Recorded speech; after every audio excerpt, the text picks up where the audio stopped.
हाँ जी। बाबा कहते हैं संक्रांति के दिन लोहा में लगाने से सोना बन जाता है। संक्रांति के दिन लोहे में क्या लगा देते हैं तो सोना बन जाता है? आपके पास पारस है? हैं? किसी ने देखा लोहे को सोना बनते हुए? है लोहा अर्थात तमो प्रधान आत्माएं, तमो प्रधान दुनिया।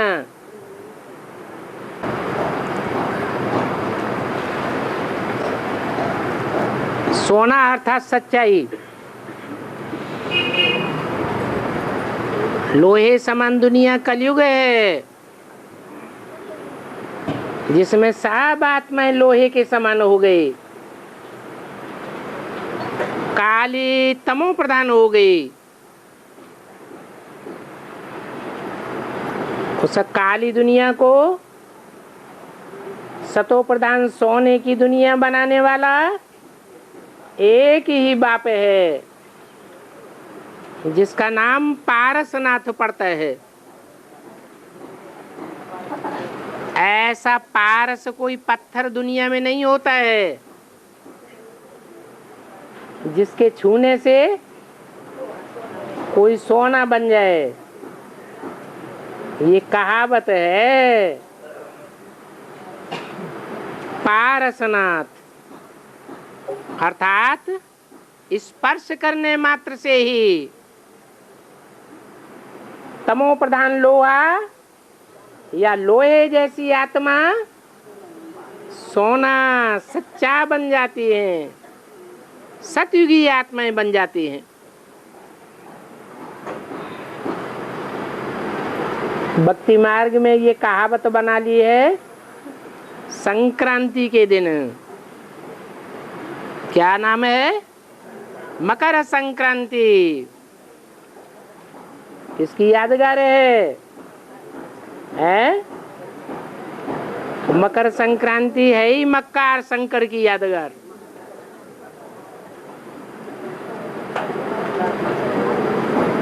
जब मक्कारी का अंत होता है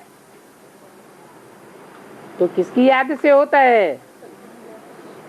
शिव बाबा की याद से एक सेकंड में परिवर्तन हो जाता है। स्पर्श करने मात्र से ही परिवर्तन होता है। इसलिए अव्यक्तवाणी में बोला, जो देखे जो सुने उसके मुख से निकले कि हमारा बाप आ गया। सिर्फ ब्रह्मा कुमारियों का बाप नहीं, सारी दुनिया के मनुष्य मात्र का बाप आ गया। आंख से देखने मात्र से ही ऐसा प्रभाव पड़ जाएगा। कान से दो शब्द सुनने मात्र से ही ऐसा प्रभाव पड़ जाएगा। उस समय का गायन है मकर संक्रांति। और वो मकर संक्रांति किस दिन पड़ती है? 14 जनवरी को ही पड़ती है। अंग्रेजों की भी वही तारीख है और हिंदुओं का भी वही दिन है। उसमें कोई अंतर नहीं पड़ता है। सारी दुनिया के लिए वो एक दिन निश्चित है।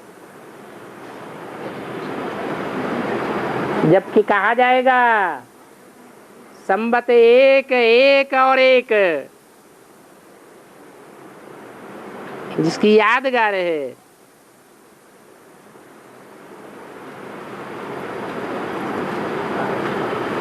पांच 5000 वर्ष के ड्रामा का पहला दिन।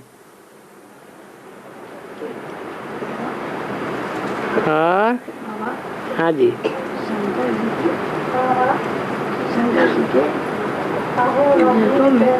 जोर से बोलो ना तो उनको पता चले कि इधर भी कोई बोल रहा है। हवा भाई कैसा सट रहती है मेरे पास संग हवा चले हुए डोले डोले हैं उनके हाँ हाँ तो काब हो। हाँ अरे क्या पूछना है?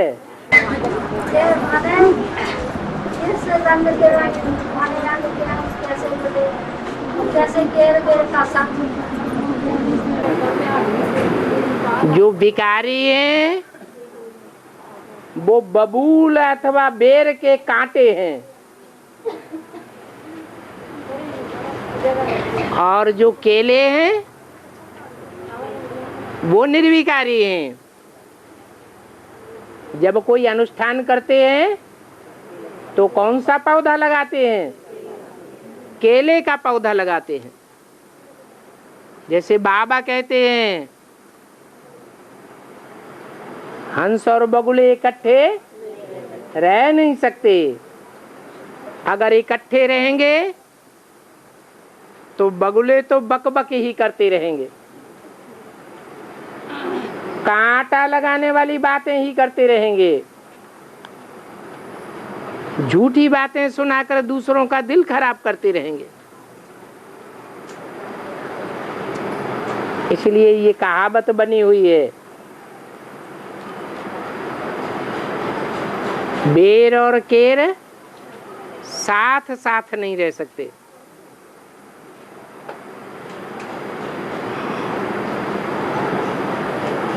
वो बेर का पौधा केले के सारे पत्तों को फाड़ देगा। जैसे कहते हैं एक मछली सारे तालाब को गंदा कर देती है। और शंकर जी के जो जुड़ा बंधा रहता है रुको, हाँ शंकर जी के जो जुड़ा बंधा रहता है इसका अर्थ क्या है? शंकर की जटाएं खुली हुई नहीं रहती हैं, खुली हुई भी जटाएं हैं और जूड़ा भी बंधा हुआ है। इससे साबित होता है बहुत सी ज्ञान की बातों के रहस्य खुल गए हैं और बहुत सी ज्ञान की बातें अभी बंद ही हुई हैं। इसलिए बाबा कहते हैं सारा ज्ञान एक साथ नहीं सुनाए सकते। अभी सारा सुनाए देवे तो आगे चल के क्या सुनावेंगे? जब तक जीना है तब तक पीना है। हाँ जी,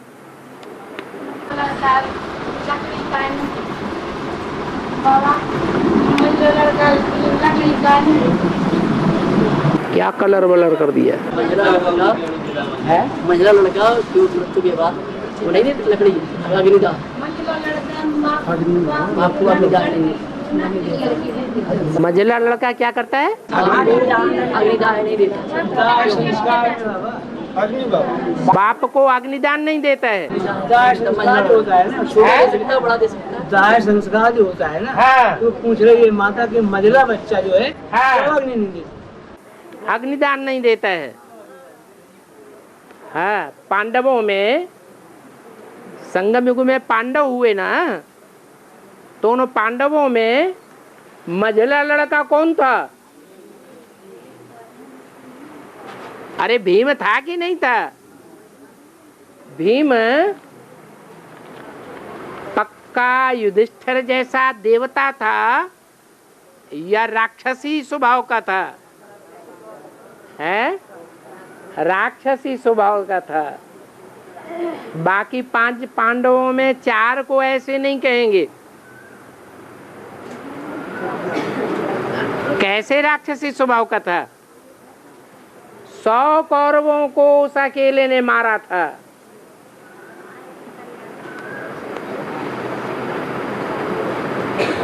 और बड़ी बुरी तरह से मारा था।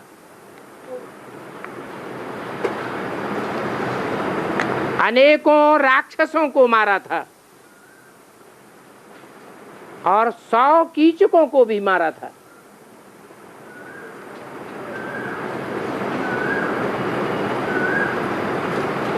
मारा था ऐसे भी न कहें, हत्या जैसे की थी। दुर्योधन को कैसे मारा था? हैं? जैसे हत्या की जाती है। दुशासन को कैसे मारा था? हैं? हत्या जैसे कर दी। तो ऐसे बीभत्स काम करने वाले को नाम भीम दिया है। भीम अर्थात भयंकर। राक्षस भी कैसे होते हैं? भयंकर काम करने वाले होते हैं। तो ये प्रथा बन गई है कि मंझले बच्चे से अंतिम संस्कार नहीं कराते हैं, नहीं तो अंतमते सो गति हो जाएगी। और बाबा ये पुरुष लोग तो पहनते नहीं कान में, ये लक्ष्मी नारायण कह रहे हैं, उसका क्या अर्थ है? कानों में ये मोबाइल ये नहीं, कुंडल।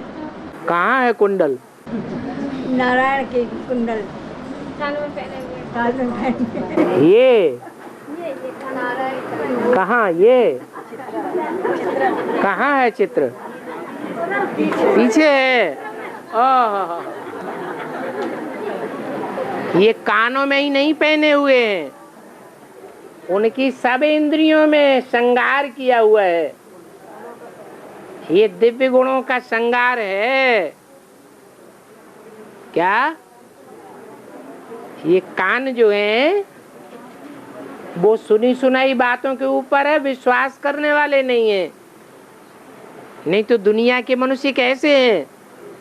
सुनी सुनाई बातों के आधार पर चल पड़ते हैं। दूसरी बात, अच्छी बातें कान सुनते हैं या इनके कान बुरी बातें भी सुनते हैं? इनकी कान पॉजिटिव बातें ही सुनते हैं, नेगेटिव बातों को नहीं सुनते। तो ये श्रृंगार कैसे दिखाएं? इस श्रृंगार को दिखाने के लिए ये कान में कुंडल पड़े हुए। और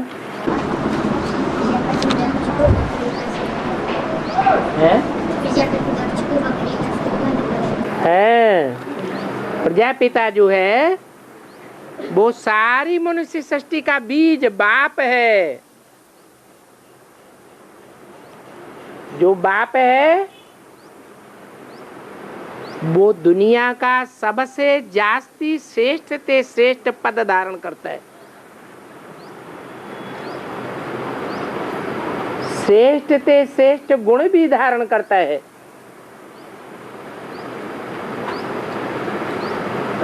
तो नारायण बन जाता है।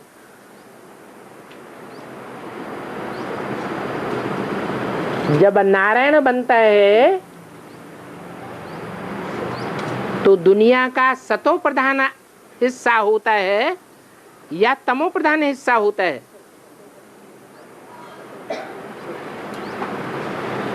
कौन सा हिस्सा होता है? सतो प्रधान दुनिया का हिस्सा होता है। वही दुनिया जब तमो प्रधान बनती है तो सबसे जास्ती अहंकारी कौन बनता है? प्रजापिता ही दुनिया का सबसे जास्ती अहंकारी बन जाता है। इसलिए मैं करने वाला बकरे का सिर उसको दिखाया हुआ है। ये तमो प्रधानता की निशानी है। वो आत्मा दुनिया की सबसे जास्ती तमो प्रधान भी बनती है और सबसे जास्ती सतो प्रधान भी बनती है। इसलिए प्रजापिता को शास्त्रों में बकरे का मुख भी दिखाया है। और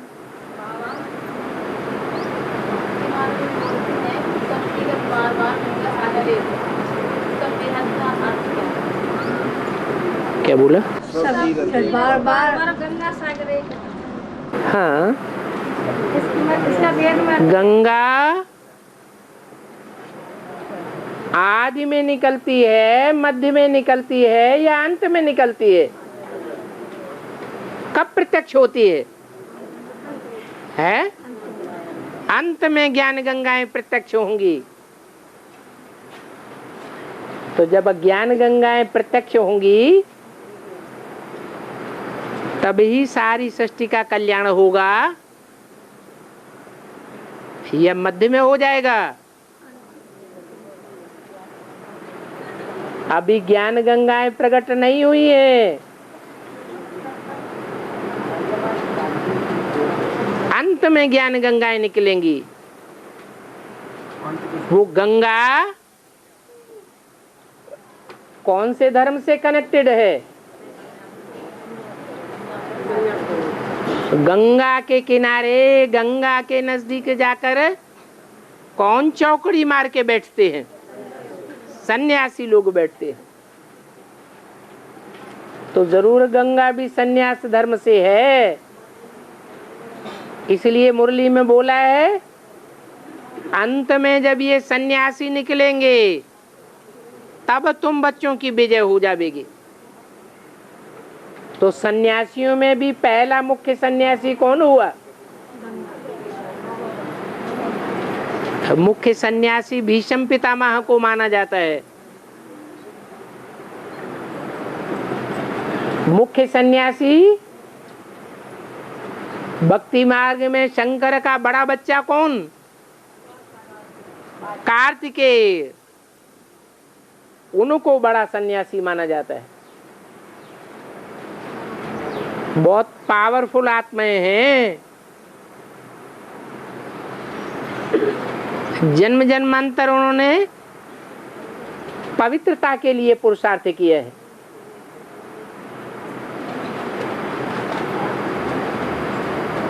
तो ऐसी पावरफुल आत्माएं जिनको झाड़ के चित्र में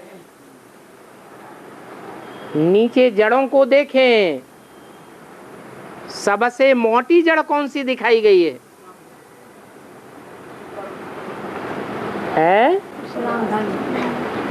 दाईं ओर की सबसे मोटी जड़ सन्यास धर्म की है।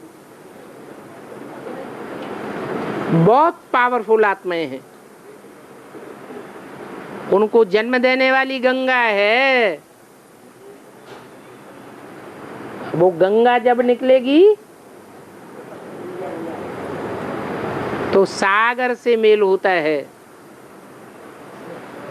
ज्ञान सागर को ही सागर कहा जाता है।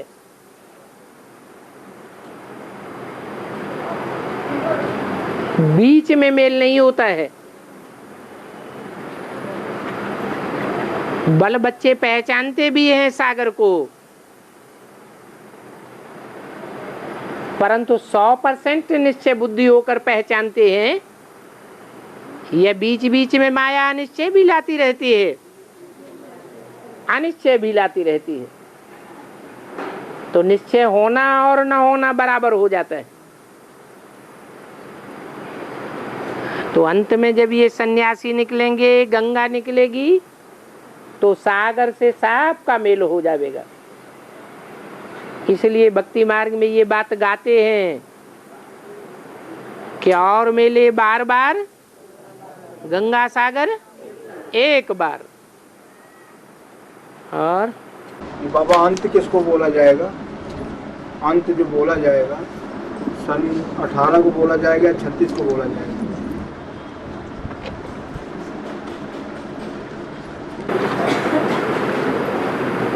अति का अंत कहा जाता है। क्या? अति का अंत कहा जाता है। और अति करने वाला कौन है?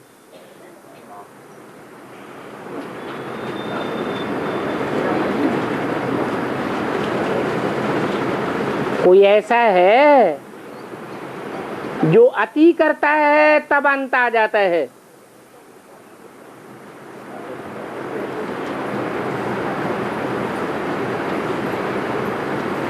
विकारों की भी अति करने वाला कौन है?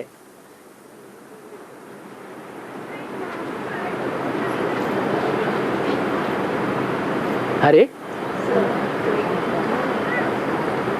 मनुष्य नंबरवार विकारी हैं या नहीं है? तो नंबरवार विकारी हैं, उनमें अव्वल नंबर विकारी आत्मा कौन सी है?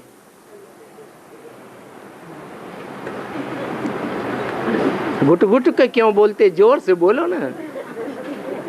सच्चाई तो मैदान में बोलनी चाहिए। है प्रजापिता, वो तमो प्रधान दुनिया का भी बाप है, तो सतो प्रधान दुनिया का भी बाप है। सारी दुनिया का बीज रूप बाप एक ही है, तो वो ही अति करता है। बच्चे अति नहीं कर सकते, तो बाप को ही ये अति करने के लिए मैदान में आना पड़ता है। इसलिए शास्त्रों में दिखाया है कि ये विषय विकार रूपी विष किसने पिया? किसी की हिम्मत नहीं हुई, एक शंकर ने ही ये विष विकार रूपी विष पिया। तो अति एक के द्वारा होती है, अंत भी एक के द्वारा होता है। इसलिए उस एक के सर के ऊपर गंगा दिखाई गई है। और बाबा शादी हो से लौट पड़ा काय शादी हो तो पटाखा छोड़ते हैं। है, सही बात है। हाँ। वो कह रहा लौट पटा क्यों कराते हैं, जैसे उल्ट पलट। अच्छा, पति पत्नी जो हैं उनकी बैठक अलग अलग हो जाती है। वो दाईं ओर से बाईं ओर आ जाती है। बायां हाथ अच्छा होता है या दायां हाथ अच्छा होता है? हैं? दायां हाथ अच्छा होता है। जब तक कन्या है तो दाईं ओर है, और जब वो शादी हो जाती है तो पतित बनने के लिए तैयार हो गई, तो दाईं ओर बैठना चाहिए या बाईं ओर बैठना चाहिए? फिर बाईं ओर बैठा दी जाती, लौट पटा हो गया। और 7 वचन बेहद के जो 7 वचन सुनाते हैं शादी में, 7 वचन बेहद के पंडित लोग सुनाते हैं ना 7 वचन, उसको ये कहते हैं। ऋषि कितने हैं? 7 ऋषि गाए हुए हैं। तो 7 ऋषियों ने 7 प्रकार से पवित्रता को धारण किया हुआ है। उन 7 ऋषियों ने पवित्रता के बारे में जो वचन उच्चारे हैं, क्या क्या करना चाहिए, वो 7 प्रकार के वचन शादी में लिए जाते हैं। पंडित बीच में बिचौलिया बनता है। और 2011 की अध्यक्ष वाणी के कंप्यूटर बात आई है, बाप दादा मास्टर बच्चों को ही पढ़ाते हैं। मास्टर बच्चे हैं? मास्टर बच्चे कौन से? मास्टर माने जो प्रैक्टिकल में करके दिखाएं। जो बाप दादा से सीखे वो दूसरों को समझाएं। मास्टर माना जो प्रैक्टिकल में करके दिखाए वो मास्टर। तो कौन करके दिखाते हैं प्रैक्टिकल में? है? नहीं।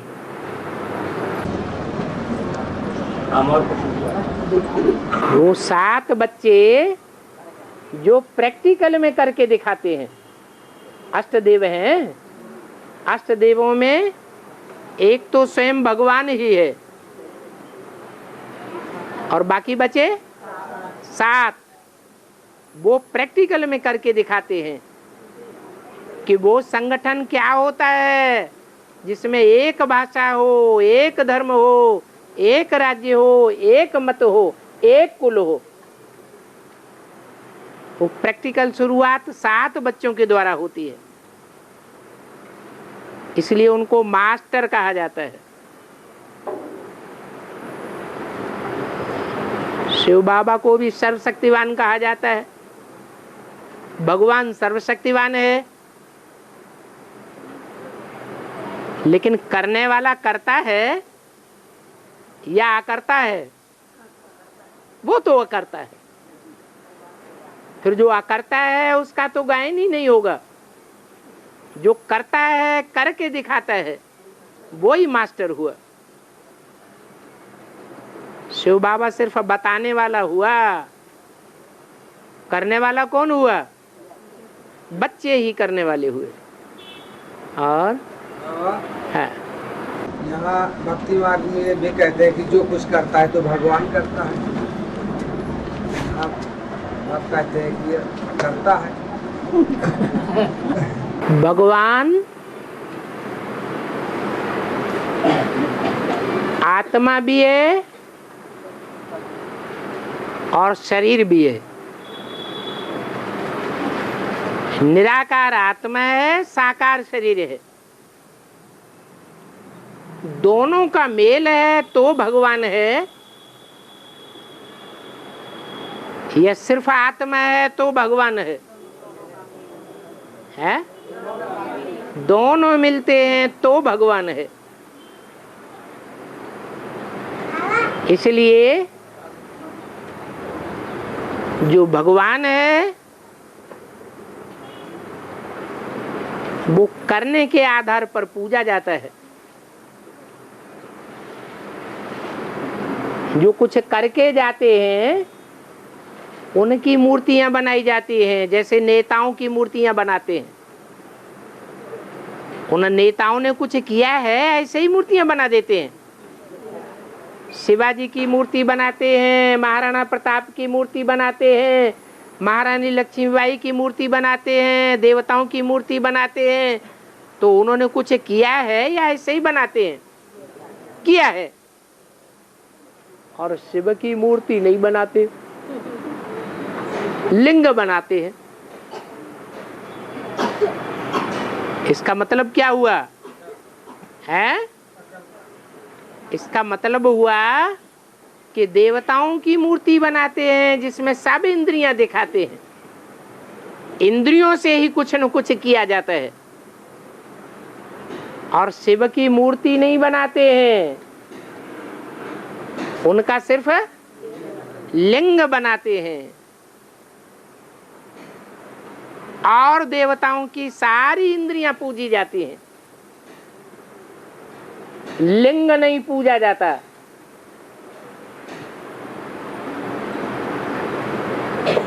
कहते भी हैं नेत्र कमल, मुख कमल, हस्त कमल, कहते हैं ना। कमल से मिसाल देते हैं, माने उनकी इंद्रियां कमल फूल समान कार्य करने वाली हैं। लेकिन भगवान का सिर्फ लिंग दिखाते हैं, देवताओं का लिंग नहीं दिखाते। इससे साबित होता है कि उन देवताओं ने जो पहले मनुष्य थे, मनुष्य से फिर देवता बने, उन्होंने कामेंद्रिय पर 100% जीत नहीं पाई, नंबरवार जीत पाई। और एक ने 100% जीत पाई और याद में रहा। इसलिए बाबा कहते हैं याद में फेल तो फेल और याद में पास तो पास।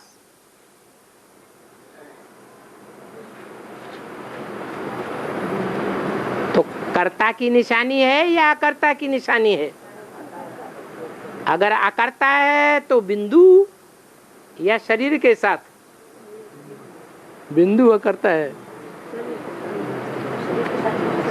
वो बिंदु शरीर में प्रवेश करके उस कामेंद्रिय से काम तो करता है, परंतु किया हुआ न किया हुआ बराबर है। मनुष्य उस इंद्रिय से काम करते हैं तो रिजल्ट क्या आता है? कुछ रिजल्ट आता है? अरे बच्चा पैदा होता है कि नहीं होता है? और वो एक ही है। जैसे बाबा कहते हैं इंद्रियों से कैसे कार्य करना है, ऐसे कार्य करना है जैसे मिसाल दिया जाता है, कानों से सुनते हुए न सुनो। क्या सुनते हुए न सुनो?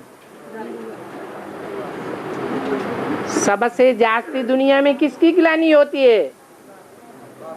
शिव बाबा की। लेकिन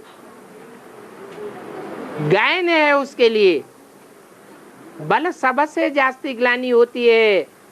दुनिया में नाम ही कलंकी अवतार कर दिया है, लेकिन उसके मन के ऊपर, बुद्धि के ऊपर कोई असर ही नहीं होता। नहीं तो किसी आदमी के सामने उसकी ग्लानि करो तो आग बबूला होने लगता है, लेकिन शिव के लिए ऐसा नहीं है। और बाबा जब वो जैसे बाहर की दुनिया के लोग ग्लानि करते हैं तो उसको सहन नहीं किया जाता, उसमें तो जवाब देना ही पड़ता है। ज्ञान युक्त जवाब क्यों नहीं देना है? हाँ, जैसे क्या कहते हैं, बाबा लड़की जो है देश विदेश भेज देता है, बेच लेता है। हमने कहा भैया ऐसा नहीं है, बाबा बेचता नहीं है। वो संगम रूपी कृष्ण है, वो देवता भगवान है, उसमें वो बेच नहीं रहा है। और आप कहते हैं बेच रहे हैं, भगवान की ग्लानि न करो, नहीं, इसमें आपको ज़्यादा दुख। लेकिन इस तरह की अनर्गल बातों को जो बुद्धिमान होंगे वो मानेंगे, या बुद्धिहीन लोग होंगे वो सुनी सुनाई बातों को मानेंगे? दुनिया बुद्धिमानों के द्वारा चलती है या बुद्धुओं के द्वारा चलती है? हैं? बुद्धुओं के द्वारा चलती है? नहीं, दुनिया बुद्धिमानों के द्वारा चलती है। बुद्धि से ही याद किया जाता है। ये याद ही सारी दुनिया को चलाती है। याद के आधार पर बुद्ध रूपी आत्मा पवित्र बनती है। 500-700 करोड़ मनुष्य आत्माएं जो भी है वो सब अंत में भगवान को याद करेंगी और बुद्धियोग की पावर धारण करेंगी। इसलिए शास्त्रकारों ने भक्ति मार्ग में कह दिया परमात्मा सर्वव्यापी है। परमात्मा सर्वव्यापी नहीं है, परमात्मा की याद सर्वव्यापी है। जिसने जिसने बैटरी ने जितनी पावर भरी है, आत्मा ने पावर भरी है भगवान को याद करने की, वो पावर ही काम करती है दुनिया में। जब तक वो पावर है हर आत्मा अपना कर्तव्य करती है। पावर नहीं रहती है तो कर्तव्य भी नहीं कर सकती। तो परमात्मा बाप सर्वव्यापी है या उसकी याद की पावर सर्वव्यापी है? याद की जो पावर है वो सर्वव्यापी है। अंत में ऐसी स्टेज आ जाएगी कि दुनिया की नास्तिक से नास्तिक आत्मा होगी, एटम बम का इजाद करने वाली आत्मा होगी, उसके मुख से भी निकलेगा ओ गॉड फादर, वो भी विश्वास कर लेगी कि भगवान इस दुनिया में कोई चीज है। वो भी उस स्वरूप को याद करेगी अंतिम क्षण में, और याद की पावर से अपनी आत्मा को पावन बनाएगी। और बाबा बीज पैदा बैठे द्रौपदी की रक्षा क्यों कर पाई? बीज जुटाओ सीता की रक्षा क्यों करेगी? क्या संबंध? भीष्म पितामह ने रक्षा नहीं कर पाई। रक्षा नहीं कर पाई थी। और वो गीत जटाऊ ने जो सीता जी वो रावण लिए जा रहा था, कहाँ रक्षा कर पाई, वो तो ले गया। उसने रक्षा क्यों करी, तुम्हारा लड़ा था। लड़ाई तो महाभारत में 18 अक्षौणी ने की। लड़ाई करना बड़ी बात नहीं है, लेकिन लड़ाई करने के बाद जीतना बड़ी बात है। भीष्म पितामह ने बड़े बड़े युद्ध जीते,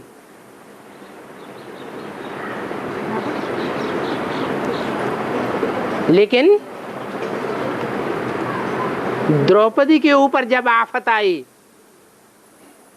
तो कुछ भी नहीं कर सके, क्योंकि उन्होंने प्रतिज्ञा ली थी। उन्होंने प्रतिज्ञा ली थी कि हम इस राज्य की सुरक्षा करेंगे।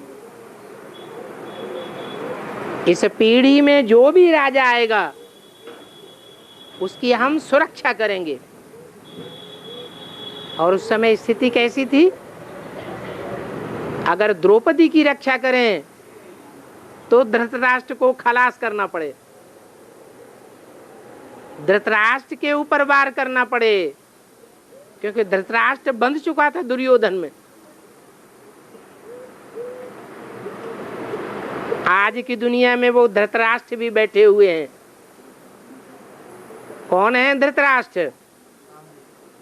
नहीं, जो बड़े बड़े टाटा बिरला हैं, पूंजीपति हैं, तो धृतराष्ट्र है। धृत माने हरण कर ली है, धारण कर ली है। धृत राष्ट्र माने संपत्ति। गरीबों की संपत्ति किसने धर ली है? धृतराष्ट्रों ने धर ली है। परंतु बड़े मोही हैं। क्यों? क्यों मोही हैं?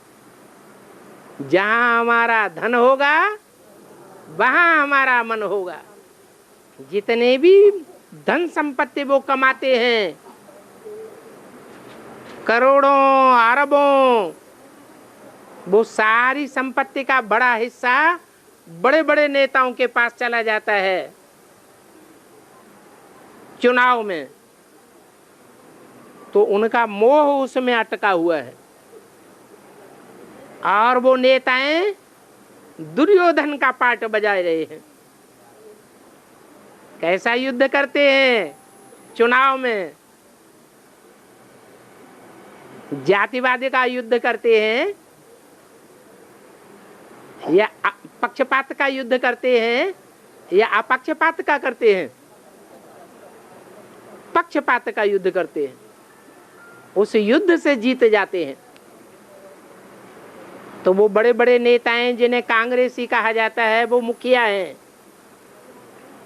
उनका नाम पड़ा है शास्त्रों में दुर्योधन, दुष्ट युद्ध करने वाले। वो हैं धृतराष्ट्र, जिन्होंने राष्ट्र की सारी संपत्ति का बड़ा परसेंटेज अपनी मुट्ठी में दबा के रखा हुआ है। और भीष्म पितामह कौन है? जिनकी पूजा दुर्योधन भी करता है और धृतराष्ट्र भी पूजा करते हैं। कौन है? ये बड़े बड़े साधु सन्यासी। ये भीष्म पितामह हैं। नेताएं भी उनकी पूजा करते हैं, मानते हैं, और धृतराष्ट्र भी उनकी पूजा करते हैं। लेकिन पांडवों का पक्षधर इनमें से कोई नहीं है। अभी प्रैक्टिकल में पांडव भी हैं। पंडा बाप की संतान, उनको 3 पैर पृथ्वी के नहीं मिलते। और दुनिया में जो झूठी झूठी धार्मिक संस्थाएं हैं, चाहे क्रिश्चियंस ही क्यों न हो, चाहे मुसलमान ही क्यों न हो, उनको बड़ी बड़ी जमीनें दे दी जाती हैं। लेकिन पांडवों को कोई जमीन का सुई की नोक के बराबर भी हिस्सा नहीं मिलता।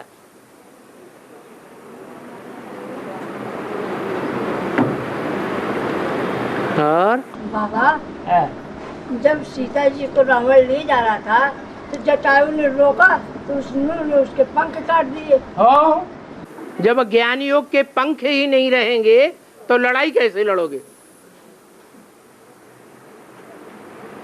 या ब्राह्मणों की दुनिया में लड़ाई कौन सी है? माया की लड़ाई है। और माया की लड़ाई हथियारों से लड़ी जाती है या ज्ञान योग से लड़ी जाती है? ज्ञान योग से ही उस पर विजय पा सकते हैं। और जब कोई आत्मा शरीर छोड़ती है, जब कोई आत्मा शरीर छोड़ती है तो उसके शरीर के कोई भी अंग को फूल नहीं कहते, लेकिन कोई भी अंग को फूल नहीं कहते, लेकिन फूल फूल ले जाते ना जब कोई शरीर छोड़ देता है तो उसके अस्थि में फूल नहीं कहते, लेकिन फूल मतलब फूल जो हड्डी गड्ढ जाती है उनको समेट के लेके जाते हैं ना गंगा जी को। उंगलियों की हड्डी को ही फूल कहते हैं। हड्डियों को फूल क्यों कहते हैं? किसी को जलाया जाता है ना तो उसके फूल मिल के फिर गंगा जी में ले जाते हैं। हाँ, ये पूछे कि फूल क्यों कहते हैं हड्डियों को? हाँ, फूल जो है हल्का होता है या भारी होता है? हल्का होता है। तो शरीर की जो भी हड्डियां हैं उन हड्डियों में सबसे छोटी हड्डियां कौन सी होती हैं? इसलिए उनको फूल कहते हैं। हाँ, और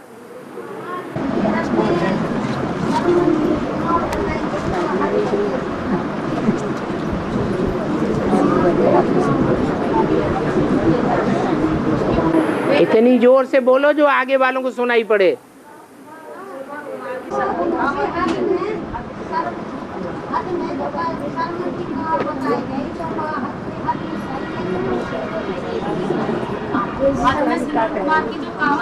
हैं? बताइए ना। हाँ, श्रवण कुमार। श्रवण कुमार का मतलब है जिस श्रवण माने जिससे सुना जाता है, बहुत जिसका सुनने सुनाने में कीर्ति आती है, वो श्रवण कुमार अपने अंधे माँ बाप को कंधे पर बिठाकर सारे तीर्थों की यात्रा कराता है। तीर्थ किसे कहा जाता है? तीर माने किनारा, ठिकाना, और था माने स्थान,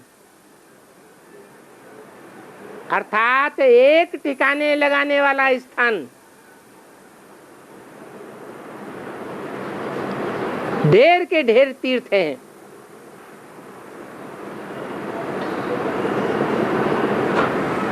उनमें मुख्य तीर्थ हैं और सामान्य तीर्थ भी हैं। उन तीर्थों की यात्रा श्रवण कुमार ने की और अपने अंधे माँ बाप को भी कराई। वो श्रवण कुमार कोई और नहीं है, ब्राह्मणों की दुनिया में अंधे माँ बाप का गायन किसका है?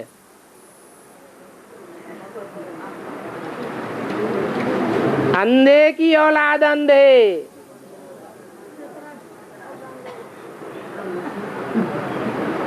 जिनकी बुद्धि में बाप दिखाई नहीं पड़ता और बाप के बच्चे सूर्यवंशी कौन कौन से हैं वो भी दिखाई नहीं पड़ते।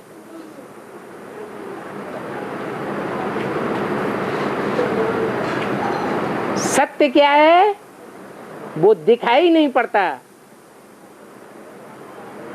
और असत्य कौन कौन है वो भी दिखाई नहीं पड़ते।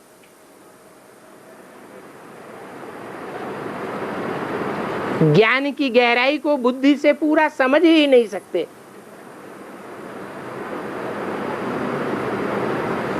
क्योंकि आदि में भी उन्होंने बाप को नहीं पहचाना। पहचाना? नहीं पहचाना।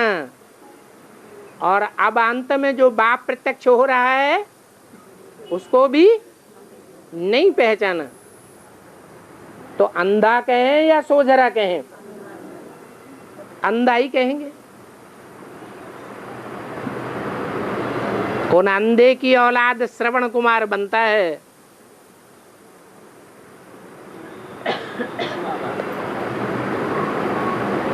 जिसने अपने कंधे पर बोझ लिया हुआ है, माँ बाप को भी तारने का।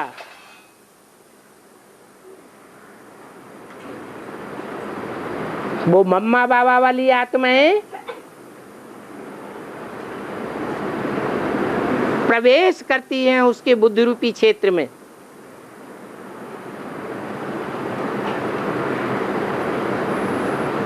टोकरी में बिठाया हुआ है। कौन सी टोकरी है? बुद्धि रूपी टोकरी है। उस बुद्धि रूपी टोकरी को उनके पार लगाने की जिम्मेवारी कंधे पर धारण की हुई है। जहां जहां श्रवण कुमार खुद चक्कर काटता है उसके माँ बाप भी जाते हैं साथ में। उन तीर्थों की, चैतन्य तीर्थों की यात्रा करते हैं। इस समय की यादगार भक्ति मार्ग में ऐसे ऐसे दिखाई दी है स्थूल रूप में। और बाबा जब श्रवण कुमार पानी लेने गए थे तो कसरत जी ने तीर मारा था, तो क्यों मारा इसको? उसका अर्थ क्या है? 10 रथ कौन है? रथ माने शरीर। वो कौन 10 शरीर रूपी रथ है?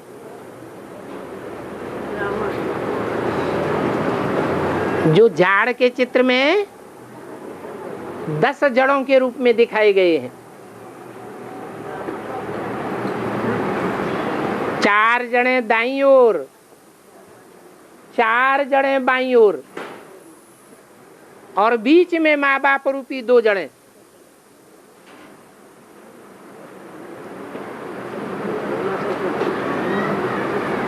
यज्ञ के आदि में ये 10 जड़ें मौजूद थी।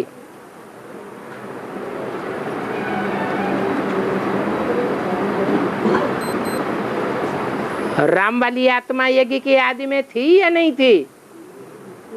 वो भी थी। बाद में शरीर छोड़ दिया। जो ब्राह्मण धर्म में आते हैं, एक बार भगवान का ज्ञान लेते हैं तो वो ज्ञान अविनाशी हो जाता है। अगले जन्म में भी जाता है या विनाश को पाता है? अविनाशी बन जाता है। वो राम वाली आत्मा यज्ञ के आदि में ज्ञान लेकर के शरीर छोड़ने के बाद अगले जन्म में जब आती है तो उन 10 रथों की पालना लेती है।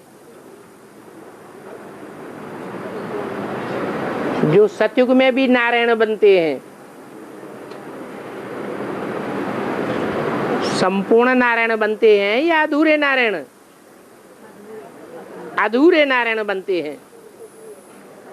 कन्वर्ट होने वाली आत्माएं हैं।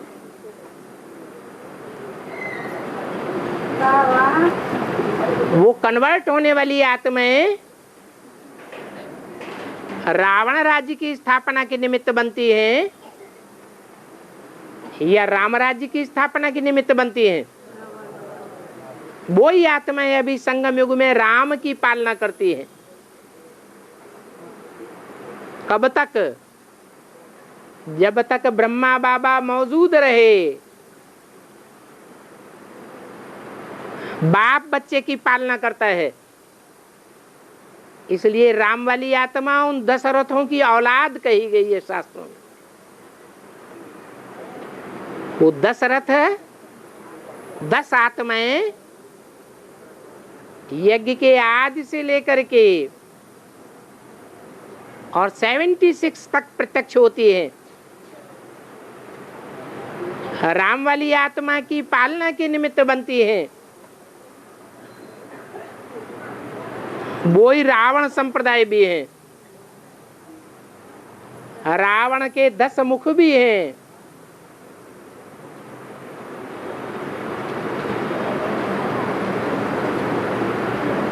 प्रश्न क्या था?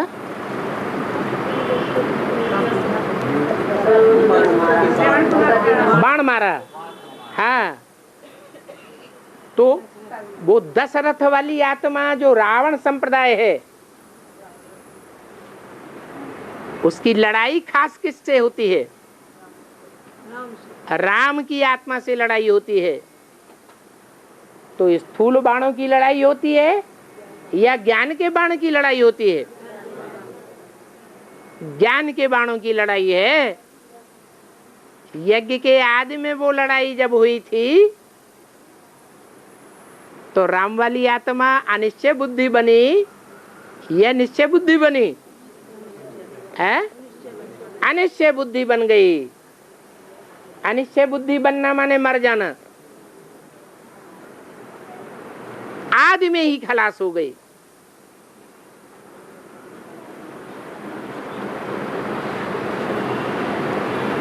खलास होने के कारण उनके जो माँ बाप रहते हैं वो रोते हैं।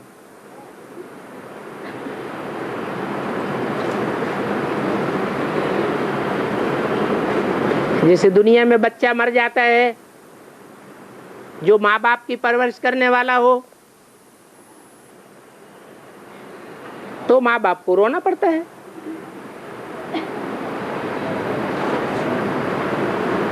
दिखा दिया है शास्त्रों में कि श्रवण कुमार पानी लेने गया। कौन सा पानी है? ज्ञान जल की बात है।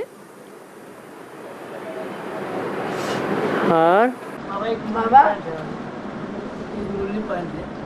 बाप कहते हैं मेरे को कोई बिरले जानते हैं, मेरे को बिरले कोई जानते हैं। हाँ, मैं जैसा हूँ जो हूँ। हाँ, तुम बच्चों में भी एक पूरे बिरले बिरले एक कोई जानते हैं। हाँ, तो ये तो हम बच्चों के लिए हमने सूर्यवंशियों के लिए बोल दिया। हाँ। फिर पहला सेंटेंस जो बोला है क्या? मेरे को बिरले कोई जानते हैं, वो हाँ? किसके लिए सारा है? वो किसके लिए सारा है? बिरला व्यापारी एक ही है दुनिया में जो लक्ष्मी नारायण के मंदिर बनाता है, या 2-4 है? एक ही बिरला व्यापारी है। और बाबा हाँ, एकादशी के दिन चावल क्यों नहीं खाया जाता?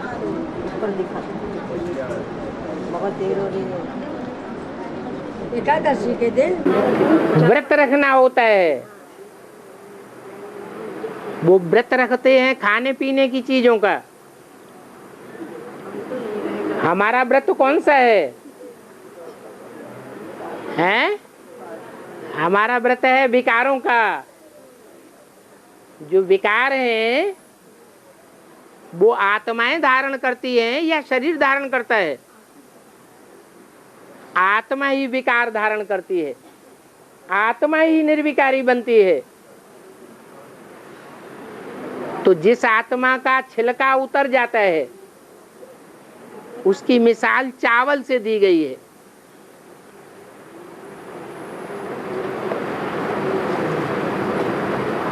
जिसका छिलका उतर गया, निश्चय बुद्धि का छिलका उतरा हुआ कहें या अनिश्चय बुद्धि का छिलका उतरा हुआ कहें? है?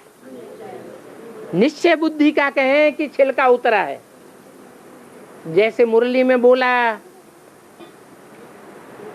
आत्मा की बेसिकली सारी कट उतर जाएगी तो तुम बच्चे डायरेक्ट बाप से सीखेंगे।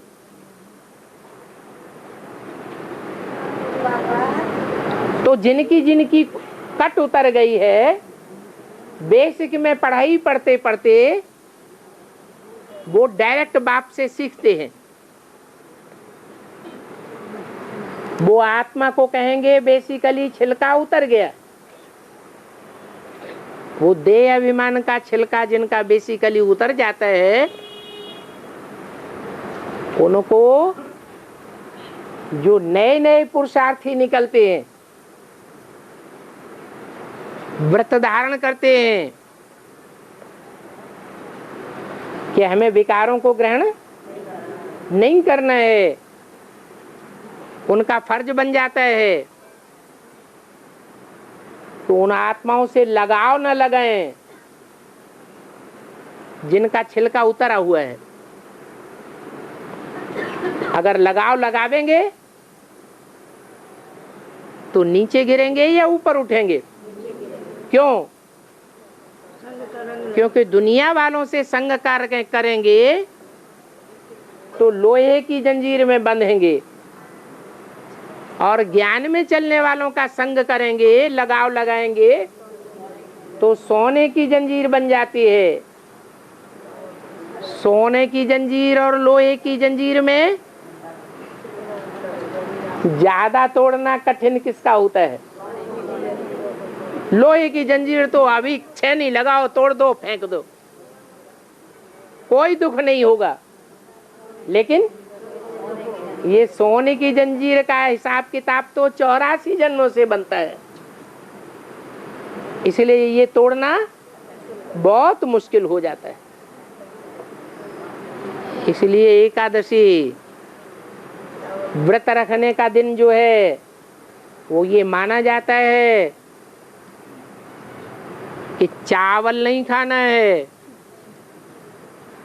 और तो बाबा जो नहीं व्रत रहती वो भी नहीं खाती, इनका क्या है? कौन नहीं खाते? जैसे कि मतलब हम दक्षिण भारत वाले सारे ही खाते हैं चावल। तो बहुत से ऐसे है कि दक्षिण भारत वाले ज्यादा ज्ञानी या उत्तर भारत वाले ज्यादा ज्ञानी? उत्तर भारत के ज्ञानी माने जाते हैं, इसलिए उत्तर भारत में चावल खाना ज्यादा पसंद नहीं करते, और दक्षिण भारत में चावल ज्यादा खाते हैं। दक्षिण भारत सागर के ज्यादा नजदीक है या उत्तर भारत ज्यादा नजदीक है? दक्षिण भारत में बाप ज्यादा जाता है या उत्तर में ज्यादा जाता है? दक्षिण भारत में बाप ज्यादा जाता है, तो दक्षिण भारत ज्यादा नजदीक हो गया। दक्षिण भारत है भारत का विदेश। विदेशों में विदेशी धर्म की आत्माएं रहती है। जो विदेशी धर्म की आत्माएं हैं वो बिंदु बाप को ज्यादा याद करती हैं या भारतवासी बिंदु बाप को ज्यादा याद करते हैं? हैं? विदेशी ज्यादा याद करते हैं, वो बाप के ज्यादा नजदीक हैं। कौन से बाप के? आत्माओं के बाप के। और ओम शांति।